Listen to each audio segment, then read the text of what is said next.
जब भी दिल्ली का इतिहास लिखा जाएगा, शीला दीक्षित जी और दीक्षित परिवार का नाम पहले सफे पे स्वर्ण अक्षरों में आएगा।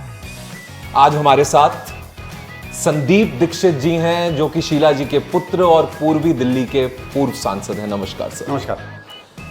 आपको शीला जी के पुत्र के तौर पे जाना जाता है, आपको पूर्वी दिल्ली के पूर्व सांसद के तौर पर भी जाना जाता है, मगर आज आप बताइए कि संदीप दीक्षित कौन है? देखिए, मैं भी जैसे और हैं एक साधारण व्यक्ति हूँ। मेरी जीवन परिचय, एक सार्वजनिक परिचय राजनीतिक है। स्वाभाविक है कि जब आप एक ऐसी व्यक्ति के पुत्र होते हैं जिनका एक 15 साल का शासन एक उदाहरण के रूप में लिया जाता है, तो उससे जुड़ा हुआ ही आपका परिचय होगा। और मैं किसी में मेरे कम से कम इतनी क्षमता नहीं कि उस परिचय से ज़्यादा बड़ा मैं बन सकूं, वो है। और दूसरा, 10 साल सांसदी रही पूर्वी दिल्ली की। उस समय एक समझ लीजिए विकास का स्वर्णिम काल कह लीजिए तो था। बहुत काम मेरी कॉन्स्टिट्यूंसी में हुआ। वो जमुना पार जो मानी जाती थी, जिसके लिए कहा जाता था कि सारे दुखिया जमुना पार, आज कम से कम जिन इलाकों में मैं रहा 10 साल, उनको एक नई तरीके के विकास से जाना जाता है। इंफ्रास्ट्रक्चर की बात हो, स्कूल कॉलेज की बात हो, पानी बिजली की बात हो, सड़कों की बात हो, तो ये भी एक संतोष होता है कि हमारे 10 साल के काल में ये नहीं है कि केवल सांसद के प्रयास थे। हमें एक बहुत सकारात्मक काम करने वाली दिल्ली की सरकार मिली थी और फिर उसके साथ साथ भारत की सरकार मिली थी, और हम तो केवल एक कैटलिस्ट की तरह उस काम को ला पाए। तो इसलिए इन दो परिचयों से हम ज़्यादा जाने जाते हैं। लेकिन वैसे देखें तो राजनीति से अलग मेरा जीवन मेरे ख्याल से, बल्कि मेरे हिसाब से तो एक ऐसा जीवन है जो शायद राजनीति से मेरे मन में ज़्यादा मुझको महत्व रखता है। मैंने बचपन में पढ़ाई दिल्ली में की थी, उसके बाद हिस्ट्री में पढ़ा, फिर आनंद में ग्रामीण प्रबंधन रूरल मैनेजमेंट का इंस्टीट्यूट है, वहाँ मैंने पढ़ाई की। उसके बाद कोई समझ लीजिए 15, 20, 25 साल, सन 89, 89 से लेके 2004 तक ये मध्य भारत में, क्योंकि काम हमको राजस्थान में मिला, एक छोटी सी स्वयंसेवी संस्था थी सेवा मंदिर करके, जो ग्रामीण इलाकों में, ट्राइबल इलाकों में काम करती थी, शिक्षा पर, वृक्षारोपण पर, पर्यावरण को संजोने पर, लोगों की आजीविकाओं पर काम करती थी। वहाँ काम करने का मौका मिला तो उसमें एक बिल्कुल एक दूसरी दुनिया के साथ अपने आप को सरोकार करके मेहनत करने का, काम करने का मौका मिला। फिर दिल्ली के पास हरियाणा में हम लोगों ने ऑल्टरनेट एनर्जी पर बहुत काम किया गांव में जी। उसके बाद 10-15 साल तक मैं कभी राजस्थान, कभी गुजरात, कभी मध्य प्रदेश, कभी गांव में, कभी छोटे शहरों में छोटी छोटी आजीविकाओं में, कभी कृषि के लोगों के साथ, कभी चमड़े के काम करने वालों के साथ, कभी कपड़े की रंगाई करने वालों के साथ, कभी कपड़े सिलने वालों के साथ, कभी शॉल बुनने वालों के साथ, कभी मटका बनाने वालों के साथ, कभी मूंद से चटाई बनाने वालों के साथ, कभी टोकरी बनाने वालों के साथ, ऐसे लोगों के साथ जो समझ लीजिए अपनी मेहनत से, अपनी दक्षता से अपना जीवन चलाते थे। लेकिन नई आर्थिक व्यवस्थाएं उनको रोज़ चुनौतियां दे रही थी। उनके जीवन को बेहतर करने के लिए कभी उनके साथ, कभी उनकी संस्थाओं के साथ, कभी नीति के स्तर पर, कभी राज्य सरकार के स्तर पर मैं कई वर्ष काम करता रहा। तो एक तरीके से कहें कि दिल्ली से मैं दूर ही रहा इतने साल, लेकिन हिंदुस्तान में रहा, इस देश में रहा, वहाँ काम करता रहा। तो मेरे हिसाब से अगर माने आप मेरे जीवन की सबसे अच्छी उपलब्धियां या मैं क्या रैली कर पाया, तो वो तो शायद वो 15-20 साल थे जब मैं खुद भी सोच समझ बनी। मतलब कभी मैं बारबेड़ में गांव में घूम रहा हूँ, तो कभी जैसलमेर में घूम रहा हूँ, तो कभी उदयपुर में घूम रहा हूँ, तो कभी बनासकांठा देख रहा हूँ, तो कभी कच्छ के आसपास वहाँ गांव में घूम रहा हूँ, तो कभी शिप बिल्डिंग देख रहा हूँ गुजरात में, तो कभी अहमदाबाद के अंदर शहरी गरीब की समस्याओं से जूझ रहे हैं, तो कभी मध्य प्रदेश में आकर बड़वानी में आप पानी की समस्या को और नर्मदा से जुड़ी हुई जो विशेषताएं हैं उससे हम काम कर रहे हैं, तो कभी बरगी डैम में क्या हो रहा है उसको देख रहे हैं, तो कभी मालवा की उत्कृष्ट खेती के साथ संबंध बना रहे हैं, तो कभी अलीपुर द्वार जाके वहाँ का एक ऐसा इलाका है जो आपको ऑलमोस्ट लगेगा कि ड्राई भी है लेकिन अति सुंदर है, अनड्यूलेटिंग है। वहाँ लोग कैसे अपनी जीवन उपार्जन करते हैं, कोई मछली से करता है, कोई महुआ बीन के करता है, कोई खेलकूद से करता है, कोई मेहनत से करता है। इन सब संदर्भों से मैं सच्ची में बहुत नए पहलू जिंदगी के और जीवन के देख पाया। उसके बाद ये 2003 उस बीच में कुछ मौका मिला नीतिगत चीज़ों करने का। मध्य प्रदेश सरकार ने एक रिपोर्ट बनवाई थी, तो दुनिया की सबसे पहली राष्ट्रीय स्तर से नीचे की मानव विकास पर रिपोर्ट थी।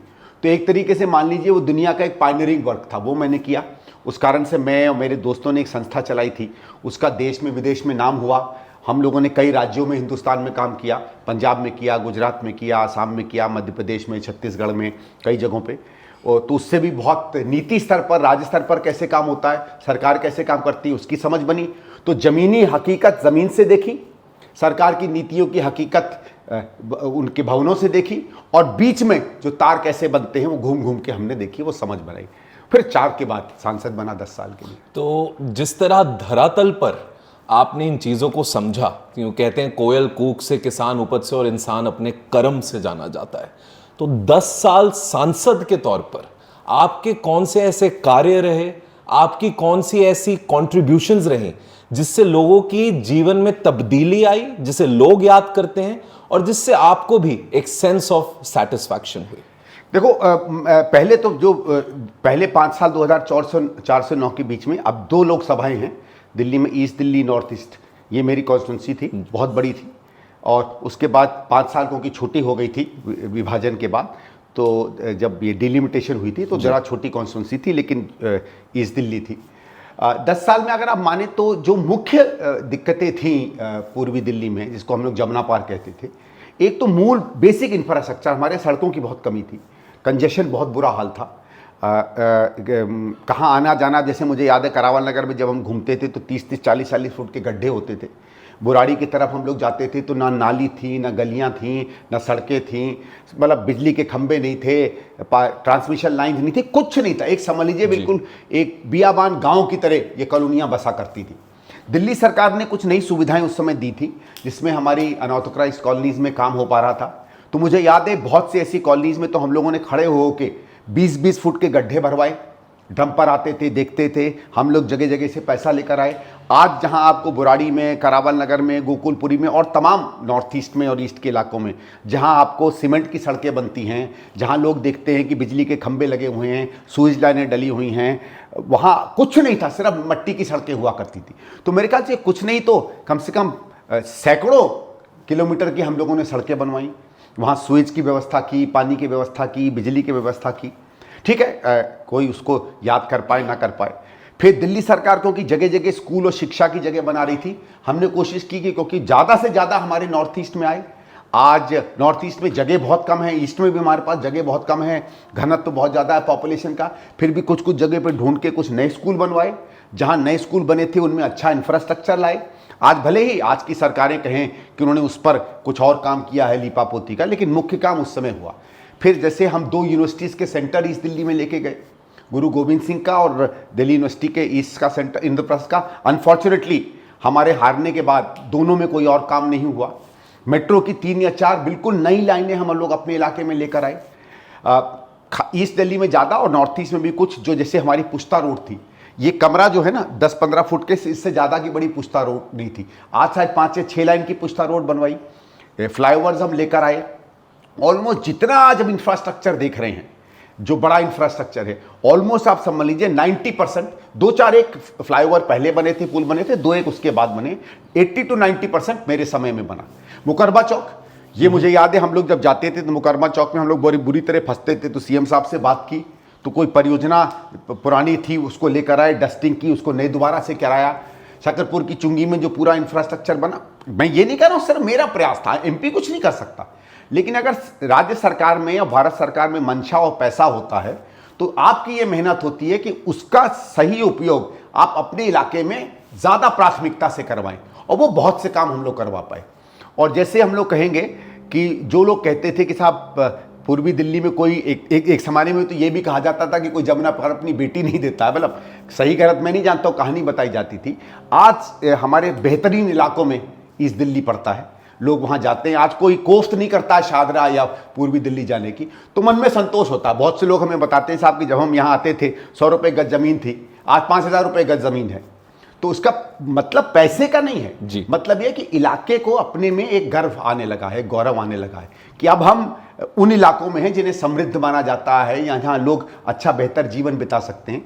आज भी हमारे यहाँ अनऑथराइज कॉलोनीज ऐसी हैं जिनमें पूरा काम नहीं हुआ है, पुरानी रेगुलराइज कॉलोनीज हैं जिनमें उतना विकास नहीं हो पाया शायद जहाँ जितना हो सकता था। आज भी कई झुग्गी क्लस्टर्स में और काम हो सकता है, क्योंकि काम तो निरंतर चलता है, लेकिन मुझे लगता है कि अगर एक सामान्य समय में मैं 10 की श्रेणी में काम कर पाता तो भले लोग कहें कि अपनी मुंह मियाँ मिट्ठू बन रहे हो, लेकिन मेरे ख्याल से 10 नहीं, हमने 30 के बराबर, मतलब सामान्य से 3 गुना ज़्यादा कम से कम मेरे 10 साल में काम हुआ है।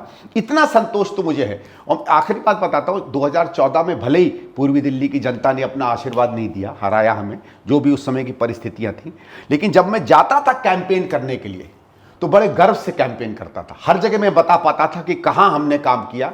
वहाँ का नागरिक मानता था कि ये काम, आज भी कहते हैं कि साहब जो काम हुआ पूर्वी दिल्ली में आपके समय हुआ, वोट दिया हो या ना दिया हो, उन्होंने अपना आशीर्वाद, प्यार और स्नेह जरूर दिया 2014 के चुनाव में भी। आपकी आखिरी बात से ही जुड़ा हुआ मेरा अगला सवाल, आपको संतोष अवश्य हुआ बिकॉज लोगों की जिंदगी को तब्दील करने का काम आप कर सके, लेकिन सुरखरू होता है इंसान आफतें आने के बाद। तो जो 2014 की आफत थी, जो 2024 तक चलती रही, तो ये जो 10 साल का सत्ता से दूरी बनाने का सफर था, उस सत्ता से दूर संदीप दीक्षित को कहां थे, क्या कर रहे थे, किस तरह सामाजिक व्यवस्था में? सत्ता तो एक राजनीति में कभी आती है कभी नहीं आती है, क्योंकि राजनीति का मूल मकसद यह है कि आप सत्ता द्वारा जनता की सेवा करेंगे, और जब सत्ता आपके पास नहीं होगी तो सत्ता को सतर्क रखेंगे और अपनी सोच समझ से, जो आइडियोलॉजी मानी जाती है, विचारधारा मानी जाती है पार्टी की। तो 2014 के बाद दिल्ली को लगा सरे से खारिज कर दिया कांग्रेस को, हम लोगों का उतना ज़मीन पर बचा भी नहीं।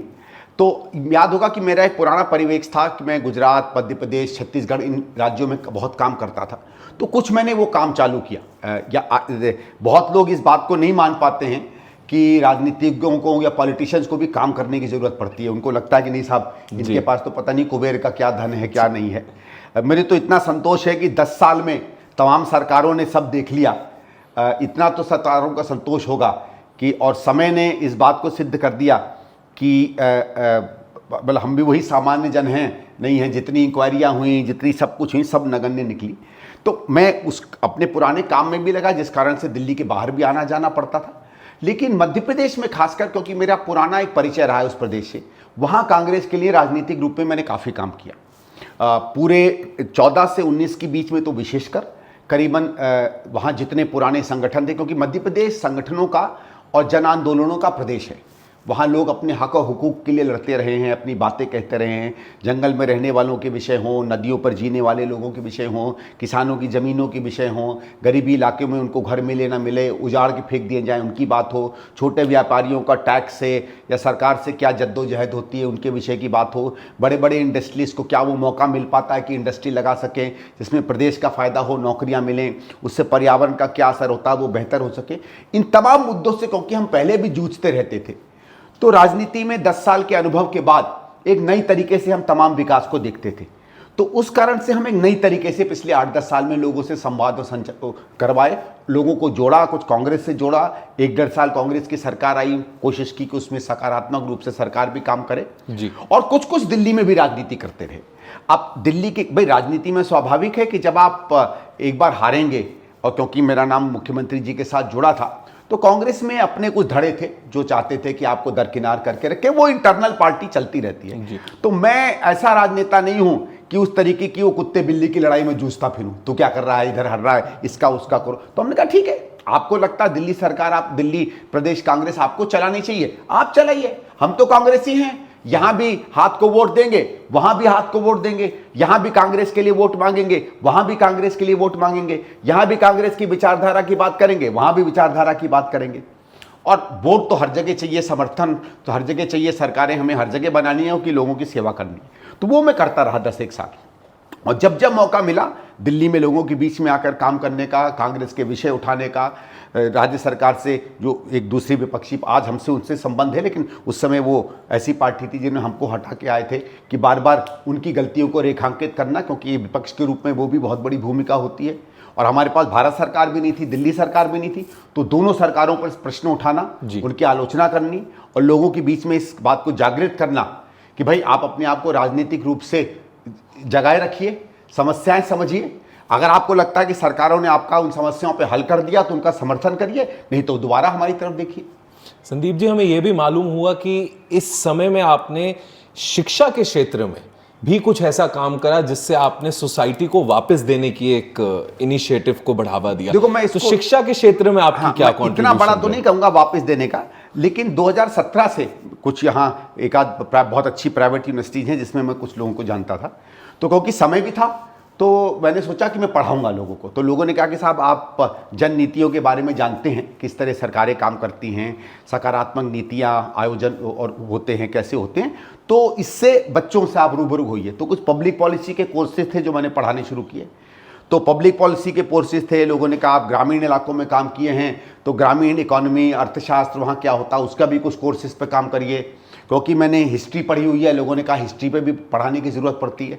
तो इन 3-4 विषयों में मैं दिल्ली में एक आध यूनिवर्सिटी में पिछले 5-7 साल से पढ़ाता रहा हूँ, कभी एक आध बार दिल्ली के बाहर भी गया हूँ पढ़ाने के लिए।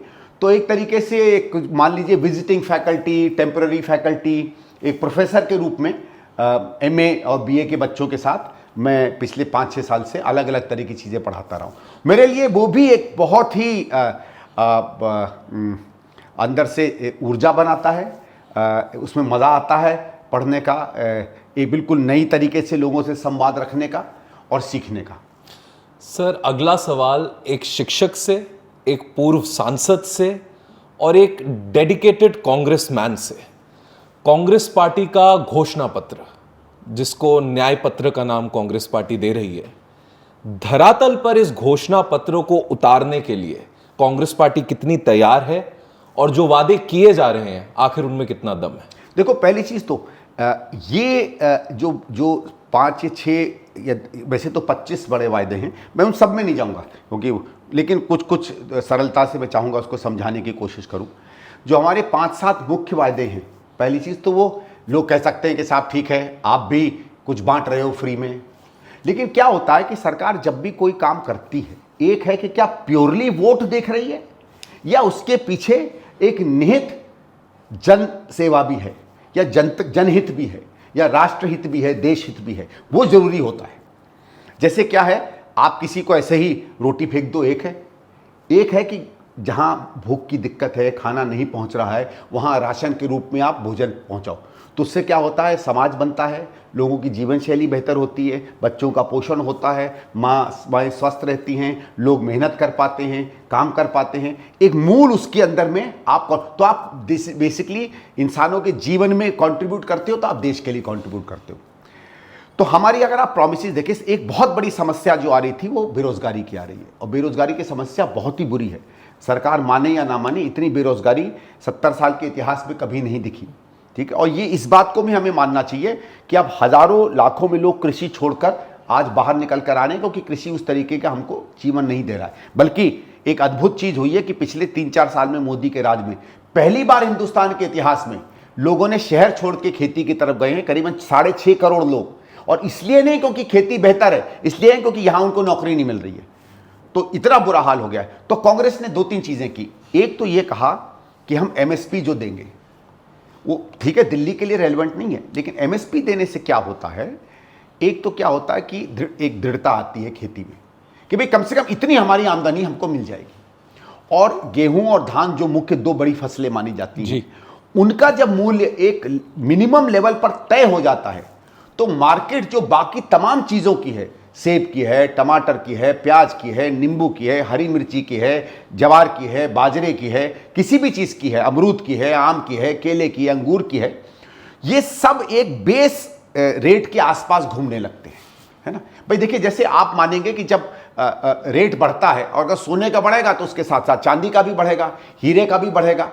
तो कुछ ऐसी चीज़ें होती हैं जो, जैसे सेंसेक्स में क्या होता है, सेंसेक्स में कहते हैं कि 40-50 शेयर अगर ऊपर नीचे जाते हैं तो उसके साथ सारी मार्केट ऊपर नीचे जाती है। बिल्कुल। तो ये MSP एक तरीके से वो है कि ये एक स्थिरता पर एक रेट को ला देती है, और जब अच्छा रेट किसान को मिलने लगेगा कुछ 2-3 बड़े उत्पादन में, तो तमाम चीजों में उसे अच्छा रेट मिलने लगेगा। तो ये जो एक ढकोसला बीजेपी फैला रही है कि इससे बहुत भार पड़ेगा, भार नहीं पड़ेगा। अंततः उससे कृषि लोगों के लिए बढ़िया एक वो बनेगी। जब कृषि में कमाई होने लगेगी तो लोग ज़्यादा कृषि में अच्छी तरीके से काम कर पाएंगे, और जब आदमी समृद्ध होगा तो वो उसका भार जो है अपने आप ही भारत सरकार पर कम होता चला जाएगा। भाई आज वो कह रहे हैं कि सिर्फ गेहूं में और धान में, पर गेहूं धान की बात नहीं है। अगर किसान समृद्ध होगा तो वो गेहूं धान से अलग और चीजों, आप तो पंजाब के हैं, बिल्कुल, जैसे ही वो समृद्ध होता है, आज क्यों है कि केवल धान के लिए या गेहूं के लिए नहीं, हजारों चीजों के लिए पंजाब जाना जा रहा है, क्योंकि वहां का किसान समृद्ध होने के बाद और चीजें भी उगा पा रहा है ना। हाँ, ये डाइवर्सिफिकेशन हिंदुस्तान में होता, तो इसलिए वो किया। फिर हमने ये कहा कि साहब हर युवा को अगर वो दक्षता में कुछ करना चाहता तो पहले साल ही हम उसको 1 लाख का वजीफा देंगे। इसका क्या मतलब है? पहली चीज, अगर आप उसको बढ़िया काम देते हैं, क्योंकि जिस तरीके का पीएम स्किल डेवलपमेंट चल रहा है उसमें आप देखिएगा मुश्किल से जितनी लोगों को नौकरी मिलती है, खबर ये आई है 2 या 3 महीने के बाद वो सब नौकरी छोड़ देते हैं। ये एक सामान्य सर्वेज निकल कर आ रहे हैं कि 60 से 70% के करीब, या उससे थोड़ा सा कम में ड्रॉप आउट है। साल 1.5 साल के बाद कोई भी मिलता ही नहीं है इनकी दक्षता में। क्यों? एक तो क्वालिटी अच्छी नहीं है, दूसरा वो रेट उसको अच्छा नहीं मिल रहा है। तो अगर आप उस स्टूडेंट को उसके पहले साल में 1 लाख सुनिश्चित करवाएंगे कि 1 लाख रुपया उसको अपनी ट्रेनिंग के साथ मिलेगा, तो मार्केट का रेट आप तय कर देंगे। जब वो मार्केट में जाएगा तो 8-8.5 हजार रुपया महीने से कम उसको नहीं मिलेगी, और जब नहीं मिलेगी तो 8-10 हजार से अगर वो शुरुआत करेगा तो आप देखिए, क्योंकि इस सरकार के ही आंकड़े से हमारी कम से कम 60 या 70% जनता जो है 8-10 हजार रुपया महीने से कम में कमा रही है। तो इतने में ही हम उसको समझ लीजिए लोअर मिडिल क्लास के इस सरकार के आंकड़े में, कांग्रेस के हिसाब से नहीं, हमारे हिसाब से तो वो भी संतोषजनक नहीं है। तो एक ही हो जाता है। फिर जैसे हमने बात की 1 लाख रुपए हर महिला को, गरीब महिला को देने की, क्यों? अभी आप तमाम स्कीमों में कभी इधर से कभी उधर से, और कुछ नहीं, आप उसको इतना नहीं दे रहे हो कि समृद्ध हो सके, आप उसको लटका के रख रहे हो भीख की तरह। भाई किसान को दिक्कत हुई तो 6,000 रुपया पकड़ा दिया। क्या भाई 6,000 रुपया साल का? अगर आप माने किसी गरीब से गरीब इलाके में 200 रुपए दिन की दिहाड़ी होती है, ठीक है, तो 6,000 रुपया क्या हुआ? 30 दिन की दिहाड़ी। अरे इससे ज्यादा तो नरेगा में मिल रहा है, मेहनत से मिल रहा है, सम्मान से मिल रहा है, मेहनत करके मिल रहा है, भीख नहीं मिल रही है। वो अगर 30 दिन काम करेगा, अपनी मेहनत से करेगा, तो गर्व से अपना पैसा मांगेगा और उसको 6,000 रुपया मिल जाएगा। आप दान की तरह, रहम की तरह दे रहे हो, ले तेरी जेब में 2,000 रुपया हर 3 महीने डाल दिया, मोदी की गारंटी। क्या गारंटी है? भीख गारंटी होती है। तो उसकी जगह हमने कहा नहीं, महिलाओं के हाथ में अगर हम इतना देंगे, वो घर चला पाएगी, 1 लाख रुपए में उसको और कहीं नहीं देखना पड़ेगा, वो बच्चों की शिक्षा में देगी, स्वास्थ्य में देगी, और ये इतना पैसा होगा कि वो बचा भी सकेगी अपने भविष्य में डालने के लिए। इसी तरीके से जैसे हमने एक, आपने देखा होगा कि राजस्थान में जब गहलोत साहब मुख्यमंत्री थे तो एक क्रांतिकारी स्कीम लेकर आए। हम लोग इंश्योरेंस में कहीं 2 लाख कहीं 5 लाख की गारंटी की बात कर रहे हैं। क्या होता है 5 लाख? भाई 5 लाख अगर आपको बड़ी बीमारी पड़ जाए, कोविड में देख लीजिए, बेचारा एक बार अस्पताल गया तो पेशेंट बचा या ना बचा, परिवार अलग खत्म हो गया। 10 लाख का बिल, 20 लाख का बिल, 25 लाख का बिल, 30 लाख का बिल, क्या करेगा उसमें 5 लाख?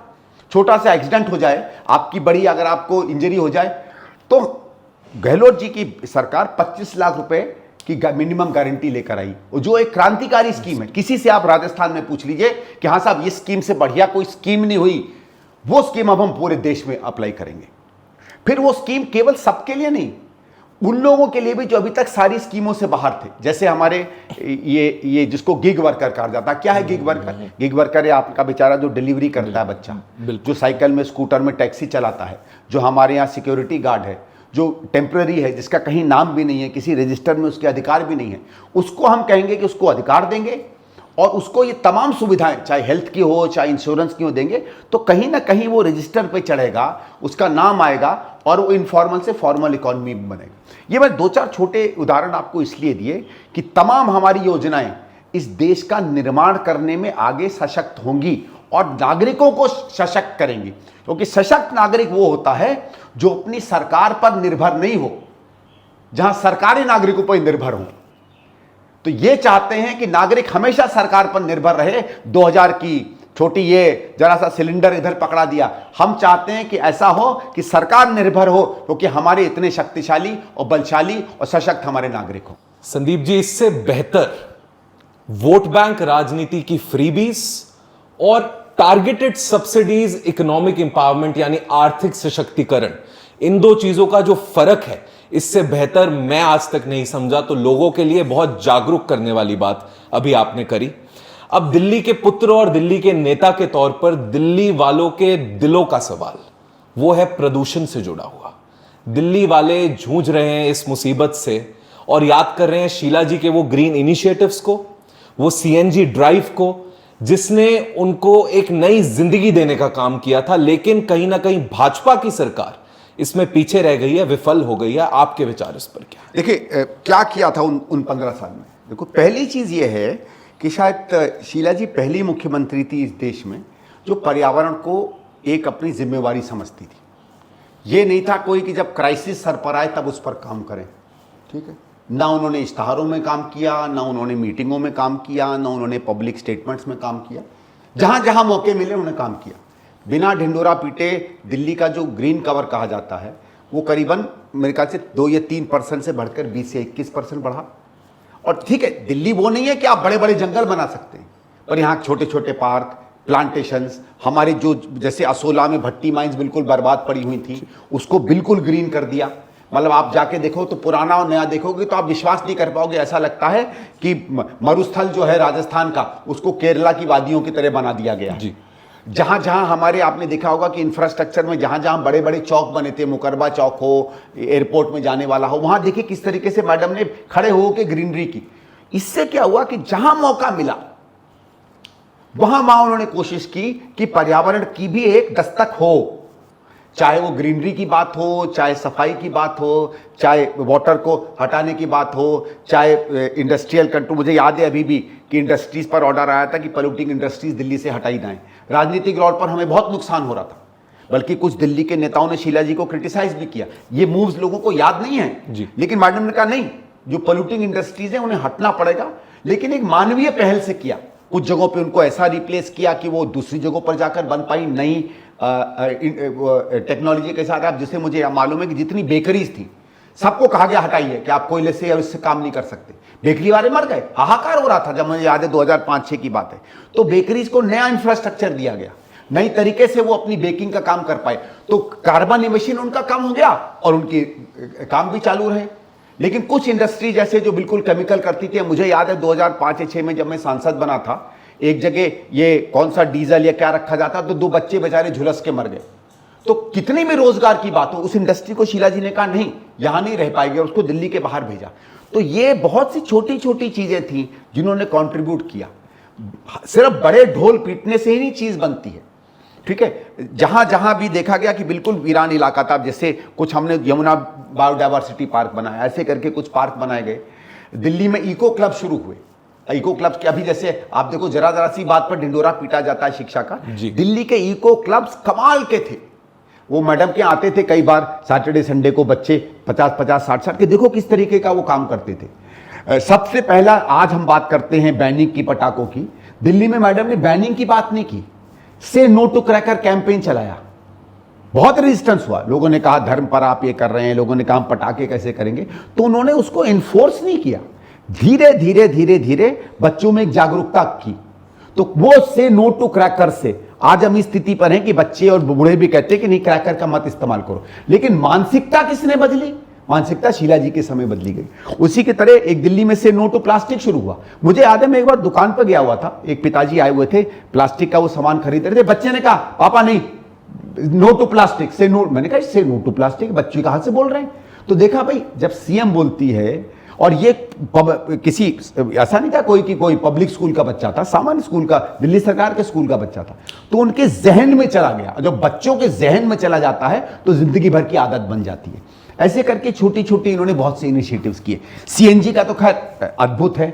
उसके बाद दिल्ली में सीएनजी की बसें लाना, जो दुनिया का, अच्छा उस समय यह आसान नहीं था क्योंकि इसका कोई विकल्प नहीं था। दिल्ली में कहीं भी किसी के पास भी हिंदुस्तान में सीएनजी बसें नहीं थी, लो फ्लोर बसें नहीं थी, हम जानते नहीं थे। डीटीसी को हम लोग, पता नहीं आज के लोग जानेंगे कि नहीं, डीटीसी को दिल्ली में सामान्य भाषा में धक्का ट्रांसपोर्ट कहते थे। बसें टूटी रहती थी, बिना क्लच के गियर बदले जाते थे, क्रिच क्रिच की आवाज आती थी और खबर देती डीटीसी के पीछे 50-50 लोग लटके रहते थे। आज लोग क्या जानते हैं बच्चे, वहां से आज डीटीसी की बसों में आप सरपट दौड़ती हुई बसें देखते हैं, क्योंकि पहले ना सड़कें थी ना बसें थी, आज दोनों में। तो इनसे भी फर्क पड़ा, क्योंकि जब बसें आई, पब्लिक ट्रांसपोर्ट बढ़ा, उससे लोग ज्यादा जाने लगे, तो व्हीकल पोल्यूशन भी कम हुआ। मेट्रो तो क्रांतिकारी है ना जी। मेट्रो तो कोई कह ही नहीं सकता। मेट्रो एक तो था कि ट्रैफिक उसमें कम किया, लेकिन जैसे ही पब्लिक ट्रांसपोर्ट बढ़ता है तो स्कूटर कम होते हैं, ऑटो कम होते हैं, 3 व्हीलर कम होते हैं, डीजल की गाड़ियां कम होती हैं, तो स्वाभाविक है कि व्हीकुलर पोल्यूशन जो है, ट्रेन के पोल्यूशन से बहुत कम होता है, उससे पर्यावरण बदला। क्योंकि मुझे याद नहीं है शीला जी को कभी ये कहते हुए कि हरियाणा और पंजाब का किसान जो है इसके लिए जिम्मेदार है। क्योंकि उन्होंने हम लोगों को भी कहते थे, अपने विधायकों को भी वो कहती थी, उनको ज़्यादा कहती थी, हम लोगों को तो क्या कहती थी, हम लोग तो सिर्फ केवल सांसद थे मामूली, कि भाई जिम्मेवारी तो मेरी है, इसके कारण मेरे वश में हो ना हो, लेकिन जिम्मेवारी मेरी है। और जब जब नेता मानेगा कि कारण वश में हो या ना हो, जिम्मेवारी मेरी है, तो देश की प्रगति होती है। तो पर्यावरण एक मानवीय जिम्मेदारी है, चुनावी स्टंटबाजी नहीं। ये शीला जी के जीवन का एक पहलू, और ऐसे अनगिनत पहलू जिसने एक ऐसी विरासत खड़ी कर दी जिसको आगे बढ़ाने का बोझ, जिसको आगे बढ़ाने की जिम्मेदारी अब संदीप दीक्षित के कंधों पर है। तो इस विरासत को संदीप दीक्षित आगे कैसे लेकर? देखिए, ये देश की विरासत है, मेरी ही नहीं है। ये एक अद्भुत नेता की अद्भुत कार्यशैली का नतीजा है, जो इस देश के लिए एक सीख है। मुझे गर्व की बात है कि मेरी माँ थी, लेकिन बात केवल मेरी माँ से नहीं होती है, किसी की भी माँ शीला दीक्षित होती, वो मेरे ख्याल से देश के लिए एक उदाहरण है। ठीक है, और मेरे ख्याल से जब अच्छा उदाहरण पेश होता है, अच्छे नेतृत्व की सीख मिलती है, तो सबकी धरोहर होती है। और बल्कि मैं तो इसको बड़ा निराशा की तरह देखता हूं, अगर लोग माने कि आपकी धरोहर है। मेरी पारिवारिक धरोहर है, लेकिन इतनी अद्भुत धरोहर एक व्यक्ति की धरोहर थोड़ी है, तो इस देश की धरोहर है। और इसके देश के नेता, चाहे विपक्ष के हों चाहे किसी पार्टी के हों, इस कार्यशैली को और इस कार्य करने की क्षमता को और कार्य करने की सोच को अगर अपनी शैली में ले आए, तो सही में हम मानेंगे कि शीला जी जी गई। शीला जी कामों में तो जी गई हैं, स्मृतियों में भी जी गई हैं, लेकिन उनका योगदान भी और ज्यादा जी जाएगा। अंततः हम संदीप दीक्षित जी को एक शिक्षक, एक सामाजिक कार्यकर्ता, एक कांग्रेस के कद्दावर नेता, पूर्व सांसद, हर तरह से जान गए। लेकिन संदीप दीक्षित जी का परिवार, पारिवारिक जीवन और संदीप दीक्षित जी की जिंदगी में एक दिन बिताएं तो वो कैसा दिखेगा, तो संदीप दीक्षित जी अपने पर्सनल लाइफ के बारे में कुछ बताना। देखो, मैं पर्सनल लाइफ के बारे में बात करना पसंद नहीं करता हूं, क्योंकि मैं इस बात से हूं कि पारिवारिक जीवन पारिवारिक होता है। अब बहुत से हमारे यहाँ दुर्भाग्य से पिछले कुछ समय में नेताओं का है कि अपने पारिवारिक जीवन को सार्वजनिक कर देते हैं, क्या खाते हैं उसकी फ़ोटो, किस मंदिर में जाते हैं उसकी फ़ोटो, बच्चों के साथ फ़ोटो। लेकिन आपने पूछा है तो मैं संक्षेप में बता देता हूँ। मेरी एक बहन है, वो इंडिपेंडेंट है, वो अपना काम करती है। मेरी वाइफ है मोना, वो मेरे साथ रूरल मैनेजमेंट पढ़ी थी और 20-25 साल ग्रामीण इलाकों में वो भी काम करती रही हैं। मेरी बिटिया है, उसको उड़ीसी नृत्य का बहुत शौक़ है, उसमें निपुण है, वो करती है, उसके साथ साथ अपना व्यवसाय करती है। मेरा मासी हैं, कुछ भाई बहन हैं, सब लोग हैं, और मित्रों की बहुत बड़ी मंडली है जी। और मैं बहुत समय उनके साथ भी बिताता हूँ। और मेरे सारे मित्र जो हैं ऐसे हैं कि वो हर उनसे चर्चा चुनौतीपूर्ण होती है, हंसी मजाक की होती है, उसमें बहुत समय बीतता है। मेरे जीवन में मैं रोज़ ज़रूर कुछ ना कुछ एक्सरसाइज करता हूँ, आधे घंटे हो, 1 घंटे हो। मुझे रनिंग का बहुत शौक है। अच्छा। तो कभी 8 किलोमीटर, कभी 10, कभी 11-12, कभी 6-7, इतनी रनिंग रोज़ की करता हूँ। उसके बाद खाने पीने का शौक है, तो कोशिश करता हूँ जो मन में आए खाए पिएँ और उसको थोड़ा सा एक जीवन में रखें। पढ़ता हूँ, किताबें पढ़ूंगा, या आजकल क्योंकि यूट्यूब पे या इधर उधर अच्छी डिबेट्स मिल जाती हैं, पॉलिटिकल नहीं, नॉन पॉलिटिकल। पॉलिटिकल तो मैं देखता नहीं हूँ, मैं न्यूज़ नहीं देखता बिल्कुल भी। आप आश्चर्यचकित होंगे कि मैं नेशनल स्पोक्स पर्सन रहा हूँ, लेकिन आज करीबन 2007-8 के बाद मैंने अखबार पढ़ने बंद कर दिए और टीवी न्यूज़ नहीं देखता। और मैं इन अखबारों को और टीवी न्यूज़ को इतना निरर्थक मानता हूँ कि उसके बावजूद भी अगर लोग मेरा इंटरव्यू लेते हैं तो सामान्य सवालों का मैं जवाब दे पाता हूँ। तो इसके मतलब आप समझ लीजिए कि जो आदमी ना न्यूज़ देखता है ना अखबार पढ़ता है, वो भी करंट अफेयर्स पे कमेंट कर पाता है, तो न्यूज़ की क्या कैपेसिटी होगी, ये इसी से आप समझ सकते हैं। लेकिन मैं किताबें पढ़ता हूँ, डिबेट्स टॉपिक्स पर, विषयों पर, एक्सपर्टीज़ पर करता रहता हूँ। मुझे म्यूज़िक का बहुत शौक़ है, खासकर क्लासिकल का।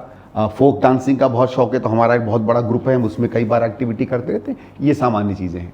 तो जो आपने कहा कि मीडिया से आजकल विश्वास सा उठ गया है, उसी से रिलेटेड देश का सबसे ज्वलंत सवाल जो हमारे प्रधानमंत्री से भी पूछा गया था, अगर आपकी आज्ञा हो तो मैं आपसे वो सवाल करना चाहूँगा। पूछिए। आप आम काट के खाते हैं या आम चूस के खाते हैं? देखो साहब, आप मुझे लगा कि नॉर्मली इंटरव्यू में जो सबसे मुश्किल सवाल होते हैं वो शुरू में पूछे जाते हैं, वो आपने बिल्कुल आखिरी में पूछे। ये एक तरीके से जिसको कहते हैं ना, वो एक गुरिल्ला अटैक की तरह आपने मुझ पे किया है। सामान्य जन इतने बड़े सवाल का जवाब देने में भी डरेंगे, क्योंकि ये एक आध सवाल ऐसा ही है कि कोई महामानव भी इसका जवाब दे सकता है। तो मैं ये कहूँगा कि मैं तो साधारण व्यक्ति हूँ, कोशिश करता हूँ आम को देखूँ, उसको तोलूँ, उसका रंग जानूँ, उसकी शेप जानूँ, सूंघ के देखूँ, फिर पता करता हूँ कि उसको काट सकता हूँ कि नहीं, काट सकता हूँ तो छुरी से या दांत से, फिर मेरे मुंह में पूरा आएगा या नहीं आएगा। इन तमाम वेरिएबल्स को, क्योंकि एक महामानव भी इन तमाम अलग अलग चीज़ों को संजोकर 1 मिनट में समझ लेता है, मुझे 10-12 मिनट लगते हैं ये समझने में कि उस आम को मैं कैसे अटैक करूं, कैसे उसको देखूं, उसकी तरफ कैसे जाऊं। फिर जब मैं उसके पास जाता हूं, जैसे कभी आपने देखा होगा कि एक कोई जानवर के सामने खाना रख दो तो धीरे धीरे उसके पास मैं जाता हूं, क्योंकि सवाल भी तो बहुत बड़ा है ना। फिर उसको देखता हूं, फिर जब डिसाइड करता हूं तो उसको फिर मैं या काटता हूं या चूसता हूं, लेकिन कई बार उसमें भी गलती हो जाती है। लेकिन आपने देखो, आपने सवाल पूछा तो मैं जवाब देते देते भी हाँफने लगा। फिर मैंने कहा कि मैं महामानव तो नहीं हूं, केवल मानव हूं। तो ये थे संदीप दीक्षित जी, जिनके साथ बातचीत में हम लोग ये समझ पाए कि आज भी ऐसे नेता हैं जो केवल अपने परिवार के कारण नहीं, लेकिन समाज के प्रति अपनी दृढ़ता, अपने प्रेम और समाज के प्रति अपनी प्रतिबद्धता के कारण राजनीति से जुड़े हैं, एक मिशन के लिए, बिजनेस के लिए नहीं। तो जिस तरह पुराने नेताओं के किरदार पे विश्वास किया जाता था, संदीप जी से बात कर आज ऐसा लगा कि आज भी ऐसे नेता हैं जिनके किरदार पर देश की जनता विश्वास कर सकती है। धन्यवाद। धन्यवाद।